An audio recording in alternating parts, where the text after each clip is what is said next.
What's up YouTube, it's me Kenneth, and in today's episode I'm going to show you how to take the most universally known grill, a kettle grill, get you a brisket, throw it on it, and make some beautiful, tender, Texas style brisket. Y'all stick around.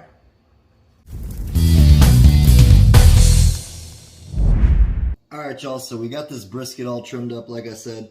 I did that trim live on the North Texas Barbecue Addict Facebook group. If you're not already a part of that, go ahead and join it. Make sure you click groups and search North Texas Barbecue Addicts. We're getting close to 240,000 members. But like I said, I trimmed that up live on the group. We're going to go ahead and get it seasoned up with some of my favorite brisket rub. This is from Youngbucks. So let's go ahead and do that. It's got some nice salt, pepper, some garlic, really good size pieces of seasonings there. I'm going to put a good coating on there. We got the slow and sear kettle getting fired up. We're going to do the snake method. We've got Kingsford blue and some hickory wood chunks in there for the flavor and the heat source. This was right under 14 pounds from Sox Brothers Beef Company. I will have their information down below in the description box. Get that patted in. I didn't use a binder today, but you could use a binder if you wanted. You could use olive oil, mustard, anything really, even just water. So let's go ahead and get this flipped over. Repeat the seasoning process here. Now this is just for cooking at home, getting as much out of it as you can, so it's not a competition trim.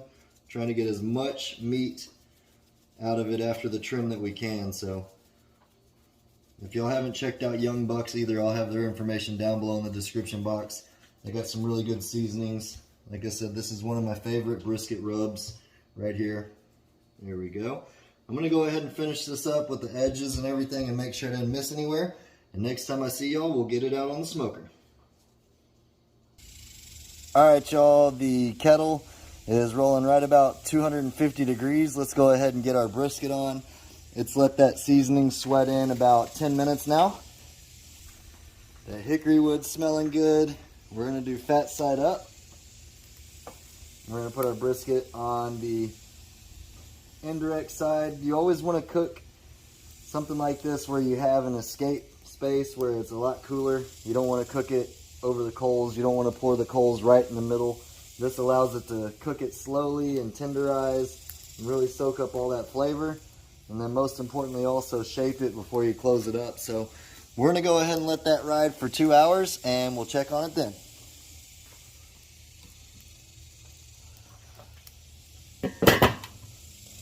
So we're 2 hours into this cook. The kettle's been running about 300 degrees this entire time. We've got some really good hickory smoke going. It's time to open that lid up and see exactly what this brisket looks like. Alright, we're running about 275, 300 on the kettle. Ooh wee. Look at that bark, y'all. Wow. That is beautiful. That's looking perfect. I want to go ahead and rotate the brisket so we make sure to have even bark consistently all throughout. So let me go ahead and do that. Alright, using our oversized spatula and a pair of tongs, we're just going to rotate this brisket just like that. There we go. That's looking awesome. We got a beautiful bark on it. The smoker's still going good. Got plenty of hickory in there. Let's shut this down and I'll say we'll check on it in an hour and a half. Alright, so it's actually been about an hour longer. The smoker's still been running about 275, 300. It's time to get an internal temperature reading, check and see if that bark's set, and if it is, we're going to wrap it up. So in the last time we checked on it, I did close the lid down because we had it open for a little while checking on it that first time, and the temperature rose a little bit. So I closed the lid down to taper that off, and then we started to get back to that 275, 300. Let's see what we're looking like. That is a beautiful bark. Looking nice and juicy. That's set well. Let's see what our internal temperature is. 150. 175 right over there. 184. I'm going to call this time to wrap it. Let me go ahead and get my aluminum pan. We'll put it in there and we'll keep cooking. Comment down below in the chat if you wrap your briskets or not. check out that bark. It's set up nicely. That's a big contributor to that Youngbucks Brisket Rub. We put a heavy layer on there. I'm gonna put some foil over this, keep cooking this to about 200 degrees, and we'll check on it at that point. All right, guys, so after we wrapped that brisket, it started raining, but just to recap, we wrapped it at about 154 degrees internal, anywhere from 154 to 170, depending on where we were in the brisket on an average. And we went ahead and kept cooking that brisket to an internal temperature of 200. It was probe tender, cooked from around 250 degrees to 300 degrees on the cooker, and now it's been resting in the oven on 170 degrees for about 2 hours now. It should be extra juicy, extra tender. I'm excited to see what it looks like. Let's get in the kitchen and slice it up. There is literally nothing better than a house that smells like brisket. Like I said, this has been resting for about an hour and a half to 2 hours at 170 degrees in the oven, and it should be completely rested and nice and tender. Let's take a peek and see how we did. Wow, check out all those juices, y'all. That is a thing of beauty. Look at that bark. We're gonna keep all this juice. That's one of the best parts about doing this in the aluminum pan. You don't lose any of those juices when you're moving it around, and it also helps braise it. Look how tender that is. Got a nice jiggle to it. I'm gonna get this out of this pan and onto the cutting board, and we'll slice into it and see how we did. If that's not a thing of beauty, I don't know what is. Look at this perfect colored bark all the way around it. We've got my dog brisket, we've got real brisket right here. This bark turned out exactly how I wanted it to, and I always know when I'm cooking it on a kettle that a brisket's gonna have an amazing bark. So first things first, let's go ahead and slice right down the middle, right around where the point and the flat meet, right about right here. Oh man, that is just as tender as could be. Let's see what we got here. Check it out.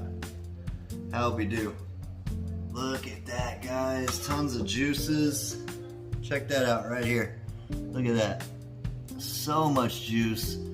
Nice bark. Decent smoke ring. You're not always gonna get the best smoke ring on a kettle, but like I said, you got that beautiful bark. Let's go ahead and slice into the flat here.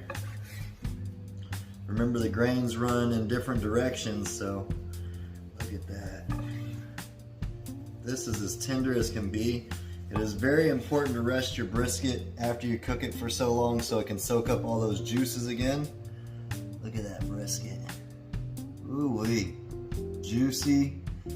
Still pretty warm even though it's been resting. Tender as could be.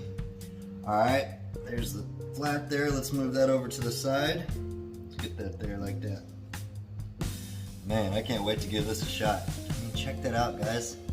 Beautiful, beautiful, beautiful. And the grains run different on the point here, so we're gonna turn the brisket this way. Slice into it like that. Beautiful cuts. Oh my goodness.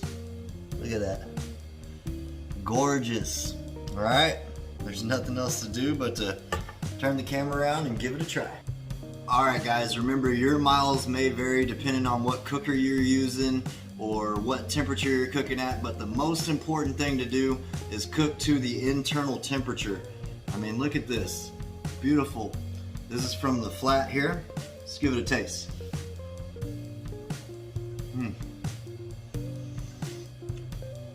Look at that bark.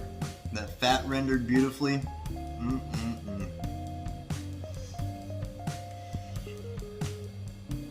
It's crucial to make it rest also, or let it rest I should say. That's gonna make it be more tender and soak up all those juices. Now let's try a piece from the point. Now the point is where you would make your burn ends from, typically. Look at that. Cheers, y'all. So tender. So juicy. Got a nice hickory smoke flavor.